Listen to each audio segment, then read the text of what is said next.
आज हम हिंदी विषय में अलंकार की बात करेंगे। ये अलंकार जो है आपको बच्चों 9 से 12 तक काम आते हैं। हिंदी विषय में अलंकार की बातें करेंगे हम। हिंदी विषय में अलंकारों का बहुत महत्व होता है बच्चों। ज़्यादातर जो है बच्चे इस चीज़ में ध्यान नहीं देते क्योंकि हमारा ग्रामर का मेन टॉपिक होता है अलंकार। अलंकारों को समझने के लिए हमें जो है कुछ नहीं, सिर्फ एक छोटी सी बात है। आने को तो 9वीं से 12वीं तक के लिए आते हैं और बोर्ड में जो है इसे 2 मार्क्स का रखा है, 2 नंबर का। सबसे पहले अलंकार को जो है हम आभूषण से व्यक्त करते हैं। इसका दूसरा नाम जो होता है वो आभूषण होता है बच्चों। क्या होता है? आभूषण। आभूषण में जो है कह दो उसका दूसरा नाम गहना भी कह दो, इसको गहना भी कह सकते हैं। जिस तरीके से एक शरीर की शोभा गहने से बढ़ जाती है, आभूषण से बढ़ जाती है, उसी प्रकार हमारे जितने भी हिंदी विषय में महान काव्य शास्त्र वेता थे उन्होंने जो है अलंकार को काव्य में रखा क्योंकि इसकी ये काव्य की शोभा को बढ़ाता है।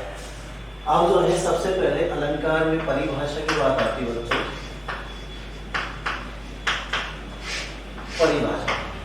परिभाषा को समझे हम, किसे कहते हैं? परिभाषा को समझने से पहले मैं आपको एक छोटी सी बात बताना चाहता हूँ। बोर्ड में अलंकारों को जो है कोई विशेष दर्जा नहीं दिया गया, लेकिन इसको समझने के लिए हम पूरी व्याकरण को जो है कवर कर सकते हैं। अलंकार जो है हिंदी में वो आत्मा है जो उसकी शोभा को बढ़ाता है। कोई भी अलंकार जो है कोई भी काव्य है वो अलंकार के बिना नीरस होता है। जैसे एक शरीर में आत्मा का जो है महत्व होता है, उसी प्रकार काव्य में भी अलंकारों का महत्व होता है। हम जो है परिभाषा कहते हैं, जैसे एक छोटी सी बात कहें, काव्य की शोभा बढ़ाने वाले तत्व अलंकार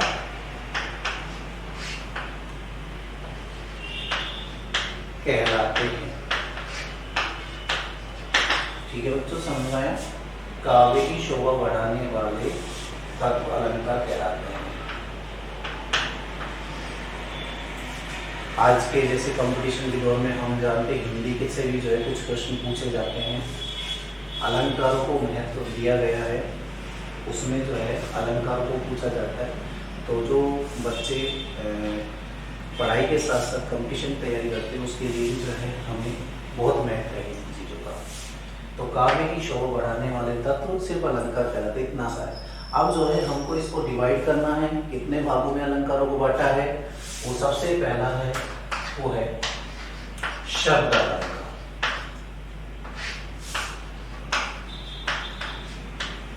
अलंकार शब्द अलंकार। दूसरा है अर्थ,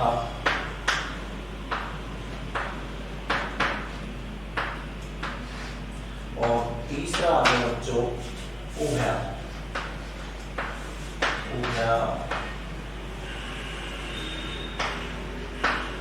अलंकार। ये 3 अलंकार हैं हिंदी साहित्य में हमारे, शब्द अलंकार, अर्थ अलंकार और उभय अलंकार। अब जो है हम सबसे पहले जो है शब्द अलंकार को परिभाषित करते हैं कि शब्द अलंकार होता क्या है बच्चों। हमारे जो है काव्य शास्त्र के अंदर शब्द अलंकार का महत्व बहुत ज़्यादा माना जाता है। शब्द अलंकार को डेफिनेशन करेंगे, जैसे कि नाम से ही पता चल रहा है, शब्द मतलब शब्द। काव्य की जो शोभा बढ़ाते हैं वो तत्व अलंकार कहलाते हैं। इतना हमने देखा भी परिभाषा में। अब वो तत्व कौन से है?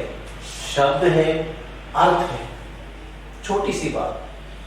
अब यहाँ जहाँ काव्य में शब्दों के माध्यम से, किसके माध्यम से? सिर्फ शब्दों से। जहाँ सिर्फ शब्दों से ही काव्य की सुंदरता बढ़ती है, काव्य में चमत्कार उत्पन्न होता है, उसे हम कहेंगे शब्द अलंकार। ठीक है। अर्थ अलंकार जैसा कि नाम से प्रतीत हो रहा है, अर्थ मतलब अर्थ, जहाँ काव्य में शब्दों के अर्थों के माध्यम से चमत्कार उत्पन्न होता है, कोई शब्द आया, उसका जो अर्थ आ रहा है वो अर्थ से चमत्कार उत्पन्न हो रहा है काव्य में, वो आएगा अर्थालंकार। उभयालंकार बच्चों आपके कोर्स में नहीं है, लेकिन फिर भी हम इस चीज को समझते हैं। उभयालंकार होता है प्रकाशित होना। क्या होता है? प्रकाशित होना, निकलना। ठीक है ना? जैसे कोई भी चीज, अब ये दो शब्दों के दो चीजों से मिलकर ये उभय बनता है, जहां काव्य में शब्दों और अर्थ हो, दोनों के माध्यम से जो चमत्कार उत्पन्न होता है उसे हम कहते हैं उभयालंकार। सिर्फ इतनी सी डेफिनेशन है। अब जो है हमारे हिंदी साहित्य में जितने भी महान कवि हैं उन्होंने शब्द अलंकार के उपभेद बताए हैं कि इसमें सबसे पहला जो आता है वो आता है अनुप्रास। कौन सा आता है? अनुप्रास अलंकार। ठीक है बच्चों। दूसरा आता है यमक और तीसरा आता है श्लेष। ये तीन अलंकार आते हैं, अनुप्रास, यमक और श्लेष। जो बच्चे हमारी इस ऑनलाइन वीडियो को देख रहे हैं वो ध्यान देना है आपको कि ये जो अलंकार है वो हम 9th स्टूडेंट से लेकर 12वीं तक के छात्र देखें, क्योंकि ये 9वीं से शुरू होता है अलंकार, 10th में भी काम आता है, 11th में भी काम आता है और 12th में भी काम आता है। तो इसलिए हमें इसकी परिभाषा, इसके बारे में जानकारी ये सारी जरूरी होती है बच्चों। जो बच्चा इन चीज़ों को नहीं समझता है वो आगे ग्रामर में कभी नंबर नहीं ला पाता। बोर्ड में कई बच्चों के नंबर इसलिए हिंदी में कम आते हैं क्योंकि उनकी जो पकड़ होती है वो ग्रामर में नहीं होती। अलंकार वो पहला पत्थर है व्याकरण का जो हर चीज को जमा देता है।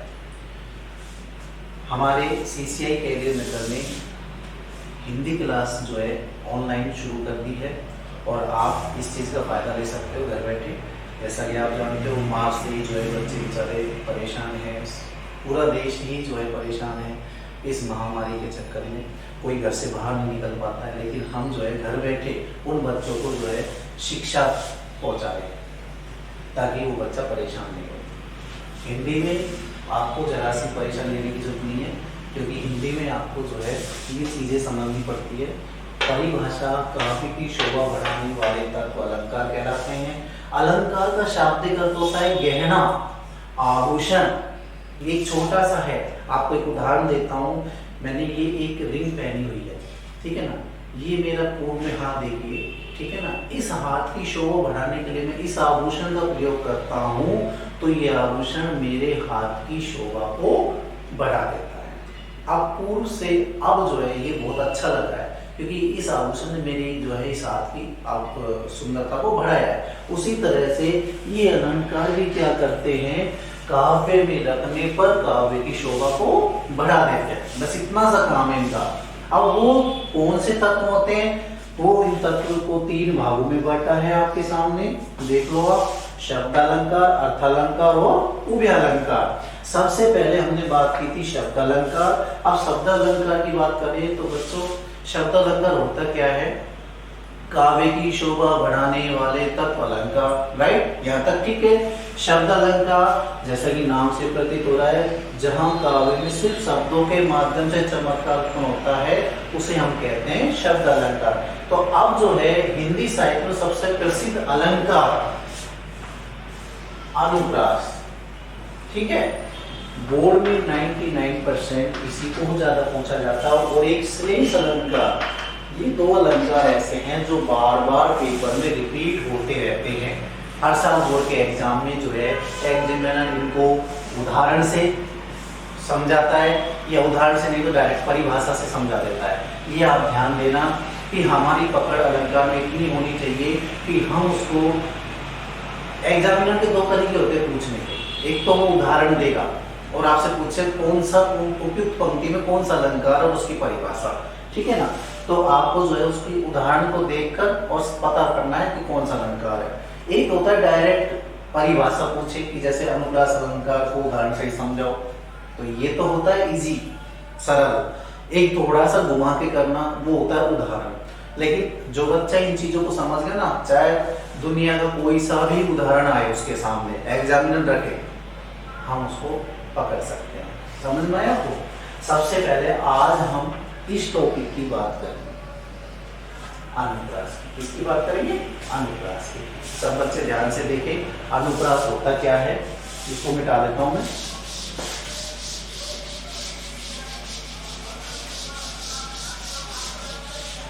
देखिए,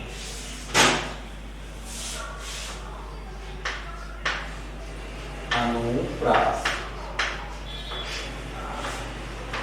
अलंकार। अनुप्रास अलंकार होता क्या है? सबसे बड़ी समस्या एग्जाम में आए तो सर हम पहचानेंगे कैसे? कोई भी अलंकार हो, उदाहरण से एग्जामिनर देता है, 99% तो उदाहरण से ही देगा बोर्ड में, तो क्योंकि बोर्ड का आप पेपर जानते हो सारे। लेकिन अब सबसे बड़ी बात है सर उसको पहचानेंगे कैसे? पहचानने का तरीका है। अलंकार बहुत अच्छा सब्जेक्ट टॉपिक है हिंदी में। अनुप्रास का देखो दो भागों से मिलकर बनाए बच्चों। पहला अनु प्लस प्रास, दो भागों से मिलकर बना अनु प्लस प्रास। देखिए अनुप्रास दो भागों में बांट दिया।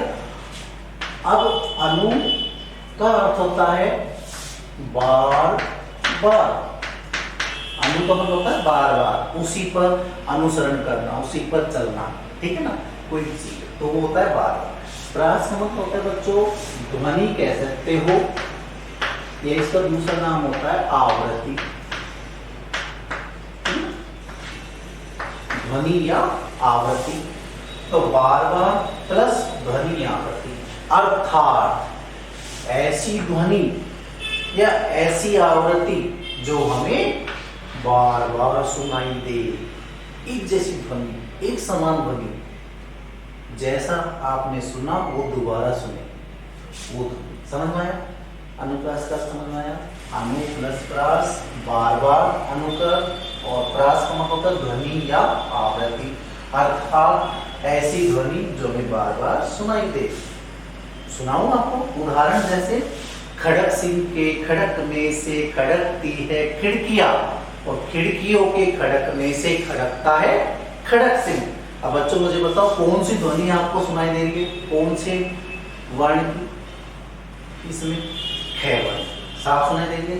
अब इसकी हम परिभाषा हम तैयार करते हैं, समझना एक बार। परिभाषा क्या होता है बच्चों? कोई वर्ण की आवृत्ति जब बार बार सुनाई दे तो अनुप्रास होता है। कोई भी वर्ण हो x, y, z, उस वर्ण की आवृत्ति हमें बार बार सुनाई देती है तो हम उसे अनुप्रास घोषित कर देते हैं। सीधी सी बात है, ठीक है ना। जैसे काली घटा का घमंड घटा, काली घटा का घमंड घटा। अब इसमें कै के वर्ण की आवृत्ति साफ सुनाई दे रही है, तो हमने इसको कौन सा पकड़ा? अनुप्रास पकड़ा। जहां काव्य में दो या दो से अधिक वर्ण की आवृत्ति हो तो उसे हम अनुप्रास कहते हैं, राइट। जैसे कि देख लो, परिभाषा लिखते हैं,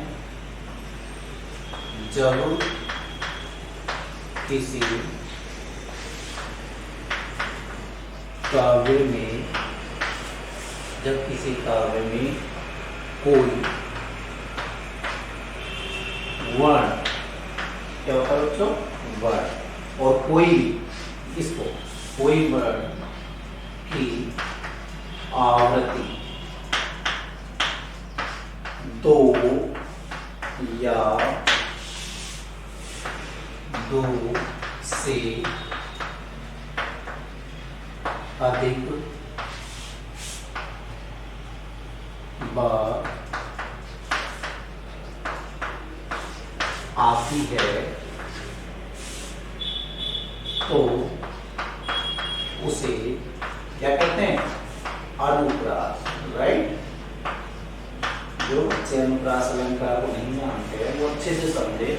अनुप्रास अलंकार कहते हैं,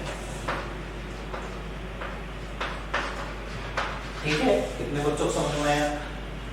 जब किसी काव्य में कोई वर्ण की आवृत्ति दो या दो से, मतलब दो बार भी हो सकती है, और दो से फिर कितनी बार हो फिर वो अनुप्रास है, ठीक है ना। दो बार भी हो, कोई वर्ण दो बार आ गया, पहला फिर दोबारा वही वर्ण आ गया स्टार्टिंग जिसकी ध्वनि सेम हो, तो उसे हम अनुप्रास बोलेंगे। एक वर्ण आएगा दोबारा फिर दूसरा भिन्न आएगा, तो फिर हम उसको अलंकार अनुप्रास में नहीं दे सकते। समझ में आया? इतना सालों समझना है बस। अब इसको उदाहरण से हम समझते हैं। कोई भी उदाहरण मैंने आपको बता दिया, जैसे छोटा सा उदाहरण मैंने बताया, काली घटा का घमंड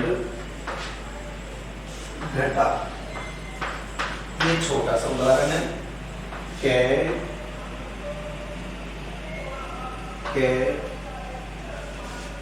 नहीं, ये आ गया ना, घे और घे लगातार आए, तो इसमें जो है ये अनुप्रास हुआ। या दूसरा उदाहरण की को दे सकते हैं हम। देखिए, भगवान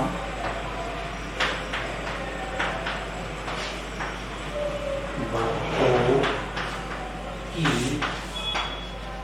भयंकर बुरी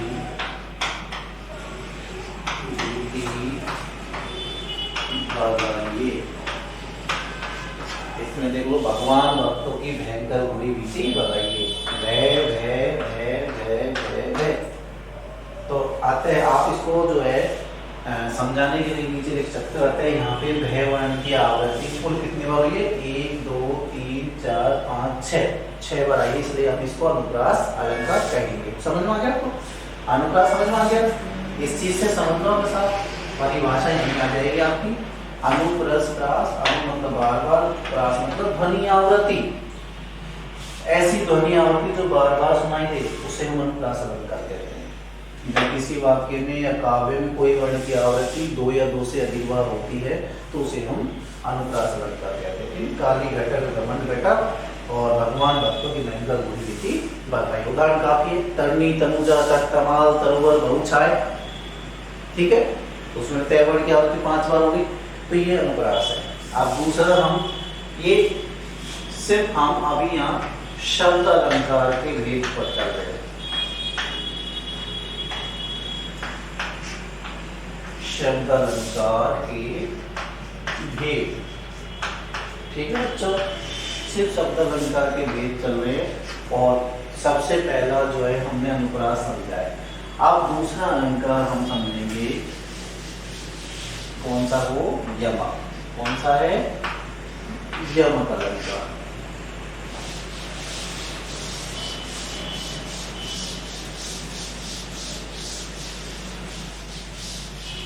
यमक अलंकार को समझने के लिए बच्चों बहुत आसान तरीका है। कोई भी चीज हो, आप तो इस चीज को देखें। अब पकड़ अपने अलंकार यदि सेम आवृत्ति हुई तो हम अनुप्रास करेंगे। अब यमक की बात, इसको कैसे पहचानेंगे? देखिए, 2 भाई होते ही सेम, दूसरा भाई हमारे कोर्स में नहीं है, लेकिन आपको मैं इसकी विशेषता बता देता हूँ। एक का नाम तो होता है यमक, ठीक है, और दूसरे का नाम होता है पुनः रुक्ति प्रकाश। ये अलंकार होता है जो हमारे 9 से 12 तक के कोर्स में नहीं है, लेकिन फिर भी मैं आपको इस चीज को समझा देता हूँ, क्योंकि हम जब बुक पढ़ते हैं, पद्यांश पढ़ते हैं, चाहे 9 से 12 किताब में, तो ये अलंकार आता ही आता है, अवश्य आता है। मैं उसकी पहचान आपको पढ़ाते समय कराऊंगा, लेकिन यमक और रुक्ति को समझे, दोनों भाई ये एक। आपने देखा ना, कई भाई ऐसे होते हैं सेम, जिनके स्वभाव में बहुत डिफरेंट होता है। एक अलग स्वभाव का होता है, एक खड़ूस होता है और एक सीधा सा होता है, साधारण सा होता है। ऐसी ही है इनका कहना। दोनों एक जैसे दिखते हैं, सेम दिखने में एक जैसे, लेकिन इनके स्वभावों की बड़ी भिन्नता है। क्या है? बड़ी भिन्नता है बच्चों। क्या? ये जैसा दिखता है अंदर से, वो भिन्न है। किससे? इससे। लेकिन ये जैसा दिखता है, ऐसा ही अंदर से दिखता है, इस समान। समझो, दोनों भाई है, दोनों की शिकल एक जैसी है, पहचानेंगे कैसे? सिर्फ व्यवहार से। ये बाहर से जैसा दिखता है ऐसा अंदर से नहीं दिखता, अलग है। जबकि ये बाहर से जैसा दिखता है वैसा ही अंदर से दिखता है, कोई इसमें परिवर्तन नहीं है। अब हम इस बात को समझे कि यमक और पुनरुक्ति में क्या अंतर है। देखो पुनरुक्ति को हम इससे भी जो है इसको कर सकते हैं, पुनः प्लस उक्ति। पुनः का क्या होता है बताओ? पुनः का मतलब दोबारा, ठीक है। उक्ति का मतलब कथन। आया समझ में? पुनः प्लस उक्ति को हमने अलग अलग किया तो पुनः का अर्थ होता है दोबारा और उक्ति का मतलब होता है कथन, अर्थात वही कथन दोबारा, कोई परिवर्तन नहीं। जो पहले कहा जिसका अर्थ था वही उसका सेम दोबारा अर्थ होगा, तो पुनरुक्ति उस पर प्रकार डाल दिया जाता है सेम, तो ये पुनरुक्ति है अर्थात समान। और यमक, यमक का मतलब होता है भिन्न, बाहर से तो सेम है, शब्द वही है सेम दिखने में, लेकिन उनके जो अर्थ होंगे वो अंदर से भिन्न होंगे। आया समझ में?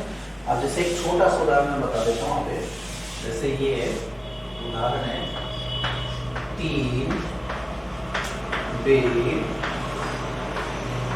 खाती थी वो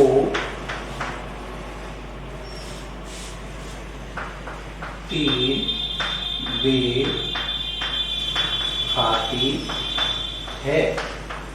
ये आया समझ में? एक उदाहरण है, 3 बेर खाती थी वो 3 बेर खाती है। तो ये 3 बेर और 3 बेर दोनों समान शब्द है, यमक का बता रहा हूं मैं आपको, लेकिन अर्थ इनका अलग अलग है। 3 बेर तो मतलब 3 बेर खाती थी, ये तो है संख्या, ठीक है बच्चों। और 3 बेर खाती थी सुबह दोपहर शाम, ये हो गया हमारा समय। एक को तो संख्या से संबोधित कर दिया और एक को समय से।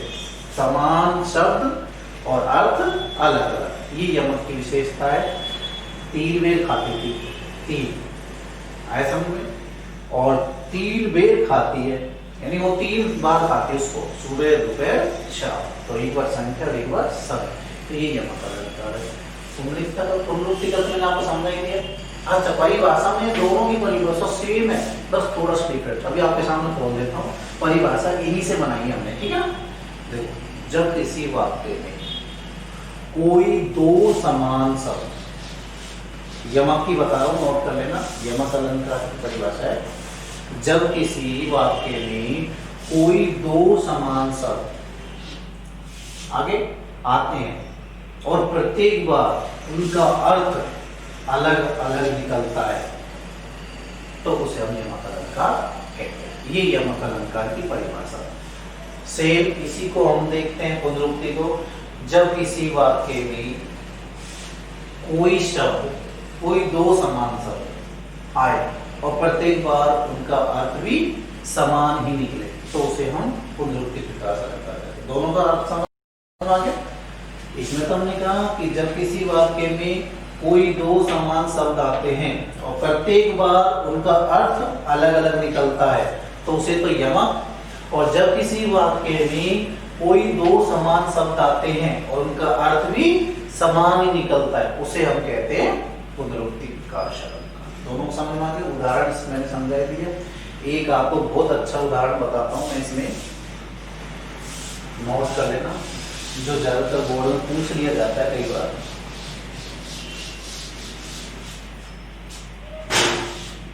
देखिए,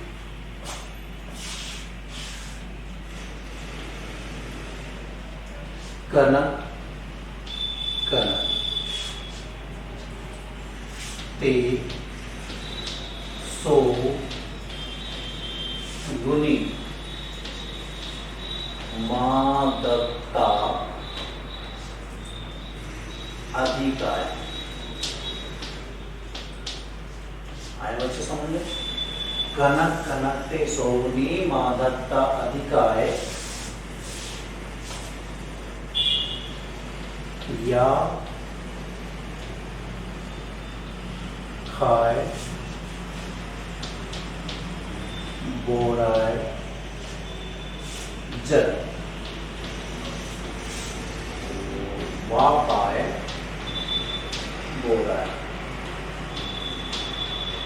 ये यमक अलंकार का उदाहरण बच्चों, इसको थोड़ा सा समझे।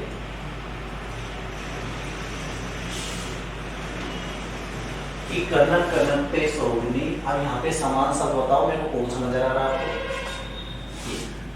आगे ना, कनक कनक। जब किसी वाक्य में कोई दो समान शब्द आए, दो समान शब्द आ गए और उनका अर्थ अलग अलग निकले, अब अर्थ कैसे निकलेगा देखो समझो।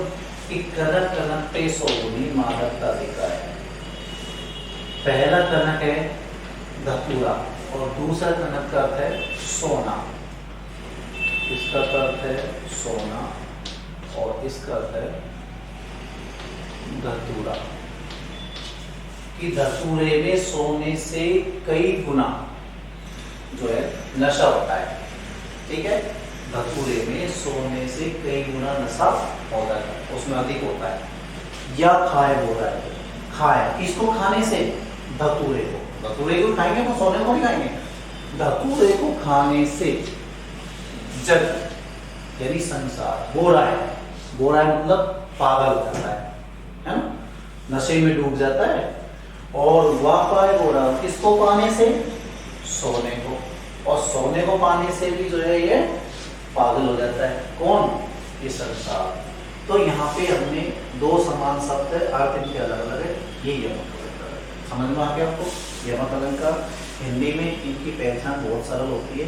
अब उदाहरण चाहे कोई सा भी दे एग्जामिनर, हम उसको जो है आसानी से पकड़ कर सकते हैं कि इसमें कौन सा अलंकार। अभी तक मैंने आपको दो अलंकार बताए। टोटल अलंकारों की संख्या हमारे जो 9 से 12वीं में है वो 8 अलंकार है।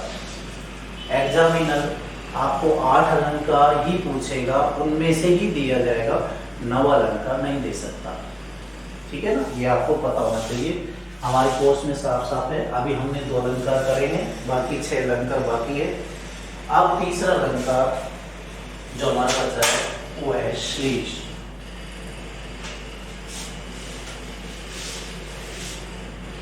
कौन सा है? श्लेष अलंकार। इस चीज का ध्यान रखें। अब इसको पहचानने में बड़ी सरलता है बच्चों।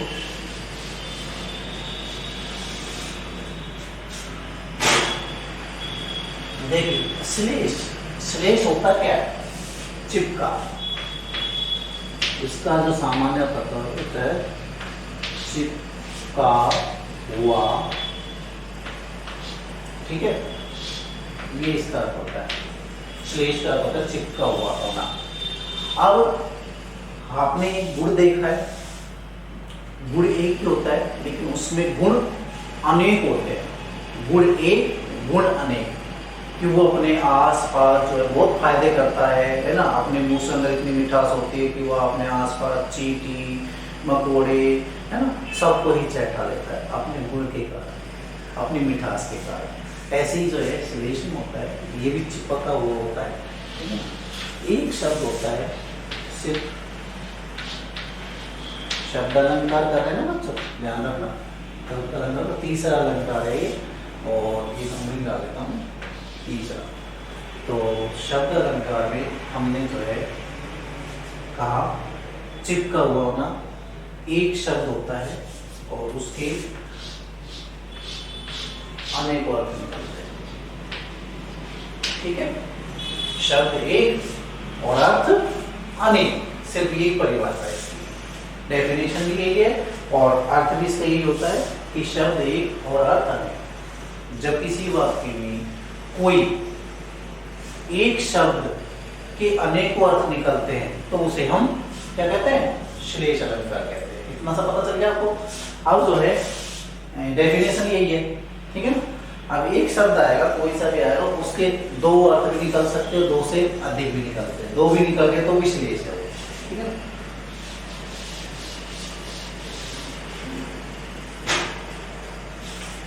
मैंने अभी आपको बताया चिपका हुआ एक शब्द आता है और उसके अनेकों अर्थ निकलते हैं।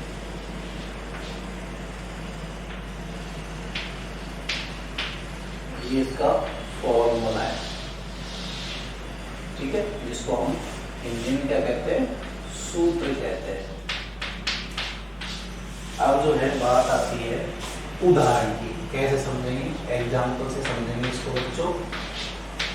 उदाहरण आपको ऐसा रखना है, चाहे वो एग्जामिनर दे चाहे हम बनाए, है ना, सरल। जैसे एक छोटा सा उदाहरण है यहाँ पे, रहीम दास जी के दो में से हैं कि पानी गए न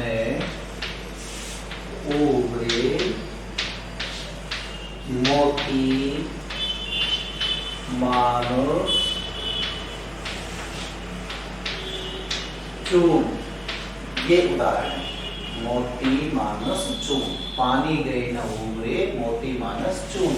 यहाँ पे बच्चों एक शब्द ऐसा आया है इस उदाहरण में जो यहाँ पे अनेकों अर्थ प्रकट कर रहा है।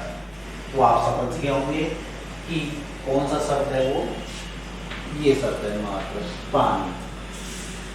हुआ तो ये रहीमन पानी राखिए बिन पानी सब सून, पानी गए न उबरे मोती मानस चून। इसमें रहीम दास जी कहते हैं कि जीवन में बच्चों पानी का बहुत बड़ा महत्व है, ठीक है ना। पानी गए न उबरे, एक बार पानी चल जाता है तो दोबारा लौट कर नहीं आता। अर्थात कहने का मतलब है कि पानी एक वो पानी नहीं है सामान्य जल, पानी को और भी कहा जाता है, जैसे मोती, मोती की चमक को भी पानी कहते हैं। पता होना चाहिए कि एक बार मोती की चमक चल जाती है तो दोबारा लौट कर नहीं आती, फिर उस पर दोबारा ही छड़ानी पड़ती है, दोबारा ही करना पड़ता है, सब काम वो वापिस नहीं आएगी। मनुष्य, मनुष्य की किससे, इज्जत से, किससे, इज्जत से, उसको भी पानी कहते हैं, एक ही शब्द है। और चून, चून को गूंथने के लिए किसकी आवश्यकता है, जल की या पानी की। तो शब्द एक, अर्थ अनेक, यानी तीन अर्थ दिए इसके, मोती की चमक से, मनुष्य की इज्जत से और चून यानी जल से। कि पानी के बिना जो है सब काम अधूरा होता है, कि एक बार मोती की चमक चल जाती है तो पानी के बिना अधूरा है, मनुष्य इज्जत के बिना अधूरा है और चून जल के बिना अधूरा है। आगे समझ में, ये आपका श्रेष्ठ अलंकार है। एक उदाहरण और समझा देता हूं मैं, ये तो पहला था, दूसरा समझा देता हूं कि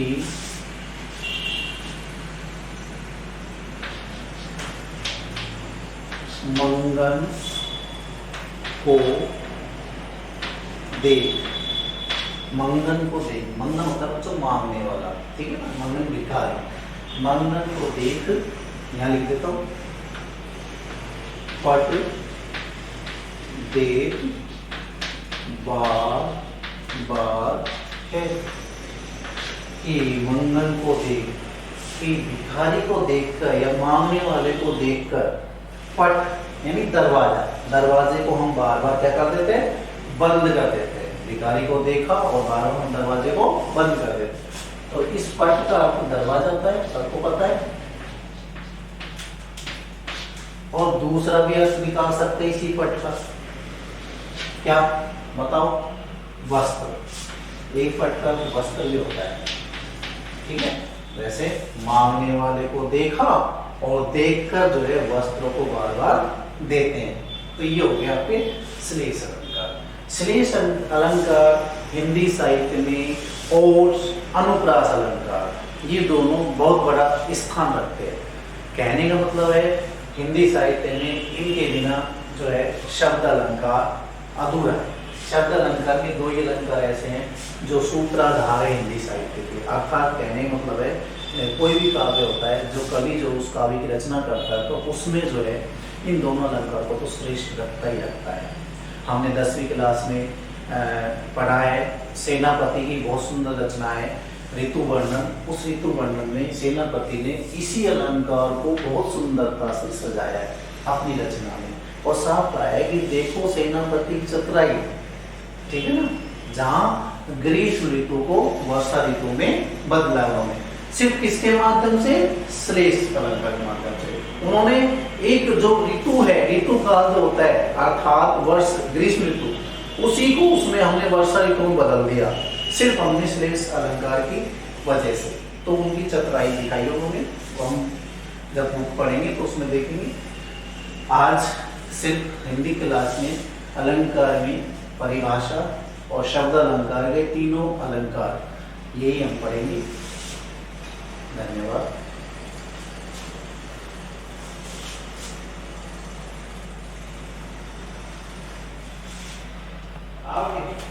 हो गए?